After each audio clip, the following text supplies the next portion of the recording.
Hi అండి, welcome to yours మను. నేను మీ మానస. ఈరోజు వీడియోలో నేను చేయబోయే హెల్దీ రెసిపీ వచ్చేసి కొర్రల పొంగలి. మామూలుగా మనం రైస్తో పొంగల్ అనేది చేస్తూనే ఉంటాము. మనం రెగ్యులర్గా చేసే రైస్తో చేసే పొంగల్ కన్నా ఈ మిల్లెట్స్తో చేసే పొంగల్ అనేది టేస్ట్ చాలా బాగుంటుంది. మనం చెప్తే కానీ ఈ పొంగల్ అనేది మనం మిల్లెట్స్తో చేసామని వాళ్ళకు అస్సలు తెలియదు. ఇప్పుడు ఈ టేస్టీ అండ్ హెల్దీ కొర్రల పొంగలి ప్రిపేర్ చేసేద్దాం. ఇప్పుడు ఈ కొర్రల పొంగలి కోసం నేను ఇక్కడ ఒక కప్పు కొర్రలు తీసుకుంటున్నాను. ఇప్పుడు వీటిని ఒక 2 టైమ్స్ వాష్ చేసేసుకొని ఇందులో కొంచెం వాటర్ పోసుకొని ఒక 3 అవర్స్ వరకు నానబెట్టేసుకోండి. మీకు టైం ఉంటే కనుక ఒక 5 to 6 అవర్స్ వరకు నానబెట్టేసుకోండి. ఇప్పుడు ఒక 3 అవర్స్ తర్వాత ఈ పొంగలి ప్రిపేర్ చేసుకునే ముందు ఇప్పుడు ఒక ప్యాన్లో కొంచెం నెయ్యి వేసుకొని 1 కప్పు కొర్రలకి 1 కప్పు పెసరపప్పు వేసుకోవాలి. ఇప్పుడు ఈ పెసరపప్పుని ఈ నెయ్యిలో లో ఫ్లేమ్లో పెట్టేసుకొని ఒక 5 మినిట్స్ వరకు వేయించుకోవాలి. ఈ పెసరపప్పుని గోల్డెన్ కలర్ వచ్చి మంచి వాసన వచ్చేంత వరకు వేయించుకుంటే మనకు ఈ పొంగల్ అనేది టేస్ట్ చాలా బాగుంటుంది. ఇలా 1 కప్పు కొర్రలకి 1 కప్పు పెసరపప్పు వేసుకుంటే మనకు ఈ పొంగల్ టేస్ట్ అనేది చాలా బాగుంటుంది.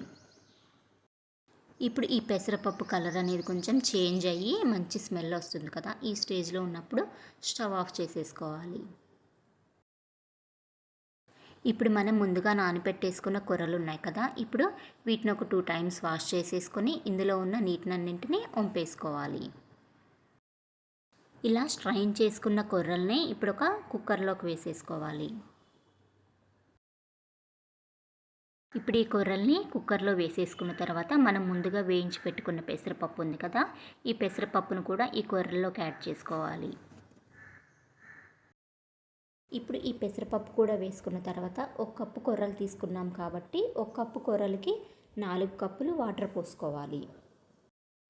మీరు కనుక ఈ కొర్రల్ని 3 to 5 అవర్స్ వరకు నానబెట్టేసుకుంటే మీకు 1 కప్పు కొర్రలకి 4 కప్పుల వరకు వాటర్ అనేది సరిపోతుంది. ఒకవేళ మీకు కనుక టైం లేక 3 అవర్స్ కన్నా తక్కువ నానబెట్టుకుంటే మీరు 1 కప్పుకి 5 కప్పుల వరకు వాటర్ పోసుకోండి. ఇప్పుడు ఇలా వాటర్ పోసేసుకున్న తర్వాత ఇందులో సరిపడా సాల్ట్ యాడ్ చేసుకొని కుక్కర్ మూత పెట్టేసుకోవాలి. ఇప్పుడు స్టవ్ ఆన్ చేసేసుకొని ఫ్లేమ్ అనేది మీడియం ఫ్లేమ్లో పెట్టేసుకొని 4 to 5 విజిల్స్ వరకు రానివ్వాలి.